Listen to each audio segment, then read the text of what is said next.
Bonjour, je m'appelle Arthur, je suis poissonnier et aujourd'hui je vais essayer de rectifier 5 idées reçues sur le poisson. Bon, il y a un premier point qui ne fait pas partie des 5 idées reçues sur le poisson que je voudrais déconstruire aujourd'hui, mais c'est l'odeur du poisson. Il faut savoir, j'en ai déjà parlé, mais le poisson ne doit pas sentir mauvais. On a tous l'impression que le poisson en fait sent mauvais, mais non, ça c'est une vraie idée reçue. Un poisson, un bon poisson de qualité, c'est un poisson qui ne sent pas. Voilà. Première chose. Le premier point dont je voudrais parler, c'est sur la cuisson du poisson. On a toujours l'impression que le poisson c'est super difficile à cuire, que c'est quelque chose de très compliqué, que la cuisine du poisson est difficile, etc. Donc évidemment, dans la gastronomie française, le poisson c'est un pan monumental de la cuisine parce que c'est compliqué. Effectivement, il y a des choses qu'il ne faut pas faire, il y a des choses difficiles, mais à la maison, quand on cuisine du poisson, en fait, il n'y a rien de plus simple. Et je vais vous donner une technique infaillible pour savoir qu'un poisson est cuit. En fait, la cuisson du poisson, elle n'est pas très compliquée. Il faut savoir qu'un poisson, quand c'est chaud, c'est cuit. Et ça, c'est vraiment quelque chose qu'on n'a pas l'habitude de savoir. On se dit, oh là là, il faut mettre du fenouil, il faut mettre du citron, il faut mettre plein de trucs pour le cuire, il faut faire hyper attention parce qu'il va pas être assez cuit, trop cuit. En fait, c'est hyper simple. La meilleure méthode pour cuire un poisson, là par exemple, on a une dorade grise. Je vais prendre cette dorade, on va imaginer que vous êtes mon client et que vous allez l'acheter. Eh bien, vous mettez votre four à chauffer à la maison à 180 degrés. Vous le laissez chauffer, donc c'est-à-dire en général, en fonction du four, il va mettre plus ou moins 10-15 minutes à chauffer. Ce que je vous recommande de faire, c'est de mettre votre plat à chauffer en même temps que le four et vous mettez dans le fond de votre plat de l'huile d'olive. Comme ça, votre plat va être chaud, votre four va être chaud et l'huile d'olive va être chaude. Vous assaisonnez votre poisson, donc vous allez pouvoir carrément le saler à l'intérieur, à l'extérieur. Vous pouvez le poivrer avant le début de la cuisson et ensuite vous allez le placer dans le four. Le fait que l'huile d'olive soit chaude et que le plat soit chaud, ça va saisir la peau du poisson et c'est pour ça que je recommande de mettre le plat à chauffer en même temps que le four. Et donc ça, c'est une bonne technique. Vous voyez, ça c'est un poisson qui va faire à peu près 800 grammes. Ce poisson-là, il va avoir besoin, en fonction de votre four, un grand maximum un quart d'heure de cuisson. Et pour vérifier si votre poisson est cuit, il y a une technique qui de toute façon est infaillible. Donc après, vous pouvez tester votre four avec différentes choses, mais c'est d'aller planter un couteau le long de l'arête du poisson et jusqu'au milieu du filet. Et en fait, vous retirez votre couteau, vous le plantez, vous le retirez et vous allez regarder si la pointe de votre couteau est chaude. Et ça, c'est totalement infaillible pour savoir si votre poisson est cuit. Si la pointe du couteau est très froide, c'est que le poisson n'est pas cuit. Si la pointe du couteau est tiède ou chaude, c'est que le poisson est cuit. N'attendez pas qu'elle soit très chaude parce que ça voudra dire que votre poisson est beaucoup trop cuit. Et c'est dommage parce que en fait, il y a quelque chose, c'est que si on veut que le poisson soit bien et qu'il soit pas trop sec et qu'il soit bien cuit, il ne faut pas faire fondre ce qu'on appelle l'albumine. C'est le côté un peu gélatineux qu'on va retrouver dans le poisson qui est très appréciable. Donc là, ça c'était le cas pour un poisson entier. Et pour un poisson en filet, c'est encore plus simple. On va prendre un filet, là on avait une dorade grise, je vais reprendre la version filet de la dorade grise. Donc ça c'est pareil, soit vous le cuisez à la poêle, soit vous le cuisez au four. Donc là, si vous le cuisez à la poêle, c'est pareil, hyper simple, vous faites chauffer votre poêle, vous mettez de l'huile d'olive, vous mettez votre poisson, la peau va commencer à griller d'un côté. En fait, vous allez pouvoir repérer la cuisson à la coloration du poisson. Là, il a un côté translucide et petit à petit, il va devenir un peu plus opaque, un peu plus blanc. Et en fait, dès que le poisson est plus ou moins opaque, c'est qu'il est plus ou moins cuit. Et en fait, à partir de là, vous surveillez votre cuisson, c'est ultra simple. Par exemple, un filet comme ça, qui est un filet pour une personne, dans une poêle chaude, en maximum 5 minutes, il est cuit. Entre la cuisson de la peau, vous pouvez le retourner pour le saisir légèrement sur la chair et ce sera cuit. Et au four, c'est pareil. Vous mettez votre four à 180 degrés, même technique que tout à l'heure, et vous allez pouvoir le cuire, mais vraiment super simplement. C'est-à-dire qu'un filet comme ça, en 5 minutes, c'est cuit, c'est sûr. Donc vraiment, vous voyez, c'est hyper simple de cuire son poisson.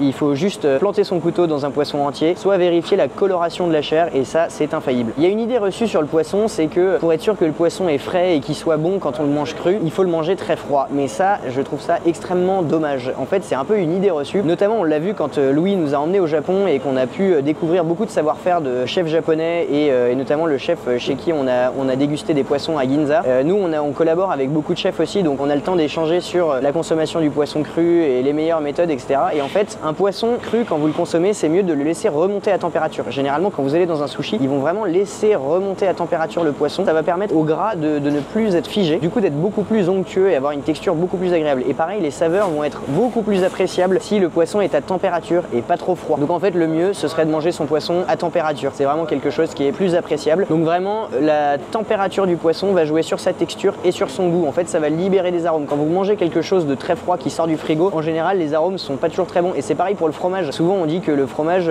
c'est mieux de le laisser dehors. Et pourquoi c'est mieux de le laisser dehors et non pas dans le réfrigérateur? C'est qu'il va libérer des arômes et des textures beaucoup plus agréables que s'il était figé par le froid. Troisième idée reçue sur le poisson, c'est la brillance du poisson. Oh là là! Alors tout le monde se dit, mais un poisson brillant, c'est forcément un poisson frais, etc. Mais attention, un poisson brillant, ça veut pas dire que c'est un poisson frais. Quand vous êtes en poissonnerie ou quoi que ce soit, si on voit un poisson brillant, c'est que c'est un poisson qui est humide. C'est pas forcément un poisson frais. Et ça, c'est souvent un peu le trompe-l'œil qu'on a parce qu'on est attiré par les choses brillantes. Les choses brillantes vont nous rassurer. Il y a des études qui ont ont été menées notamment sur les emballages sous vide parce que ça permet à la viande d'être un peu reluisante, un peu brillante à l'extérieur quand on les voit dans des vitrines. Et en fait, c'est parce qu'on est attiré et rassuré par les choses qui brillent. Mais un poisson brillant est un poisson mouillé, pas forcément un poisson frais. Donc ça, il faut plutôt aller vérifier la qualité d'origine du poisson et il faut avoir vraiment confiance en son poissonnier ou nous avoir confiance dans notre marailleur pour être sûr que le poisson qui arrive, il n'est pas que mouillé mais il est aussi bien frais et bien beau pour vraiment comprendre si un poisson est frais. Et je le dis à chaque fois, mais c'est l'odeur du poisson. Il faut pas que le poisson sente mauvais. C'est vraiment un critère fiable pour savoir si le poisson est frais, c'est qu'il n'a pas d'odeur. On peut pas vraiment se fier à la brillance du poisson, c'est pour ça que j'utilisais cet exemple de la brillance du poisson.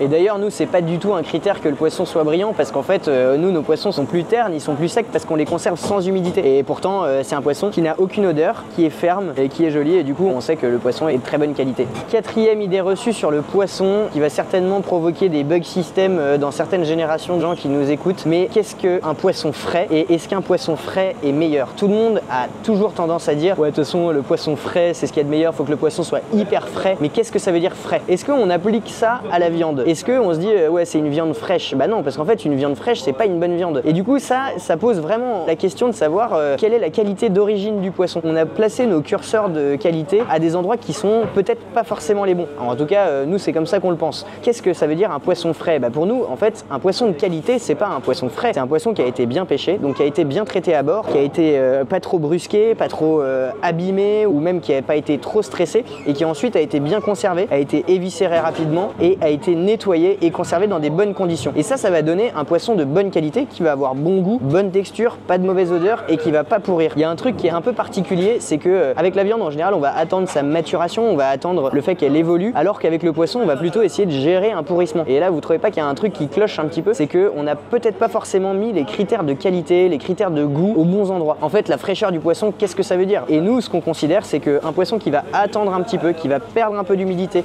et en tout cas qui va une texture qui va évoluer avec le temps dans des bonnes conditions de conservation, ça c'est un bon poisson. Cinquième et dernier point, ce sont les Saint-Jacques. Tout le monde se dit qu'il faut garder les Saint-Jacques en coquille, tout le monde comprend pas trop pourquoi il faut que ça soit des Saint-Jacques fermés en coquille, etc. Vous savez bien que nous on a l'habitude de nettoyer les produits, de les débarrasser de tout ce qui pourrait mal se conserver et en fait il y a un peu une confusion qui est faite sur la Saint-Jacques, c'est qu'il faut qu'elle soit en coquille pour qu'elle soit bonne et fraîche. Mais en fait c'est pas forcément vrai parce que en coquille elle va garder tout ce qu'il y a à l'état naturel, toutes les viscosités, le sable, ce qu'on pourrait apparenter à des viscères, donc c'est-à-dire les barbes de Saint-Jacques, etc. Et alors nous ce qu'on fait c'est qu'on va préparer toutes les Saint-Jacques, on les met en noix dès qu'on les reçoit et une fois qu'elles sont en noix, on va les conserver dans un environnement frais, un peu comme la viande de poisson et les filets de poisson ou le poisson en lui-même, et ça va permettre une superbe conservation de la Saint-Jacques. On l'a débarrassé de tout ce qui pourrait pourrir, on l'a nettoyé et ensuite on la conserve dans un environnement très sain, exactement à la manière du poisson. Donc voilà, j'espère que cette vidéo vous a plu, j'espère que vous avez pu déconstruire avec moi ces quelques idées reçues. Je vous dis à la prochaine et n'hésitez pas à vous abonner.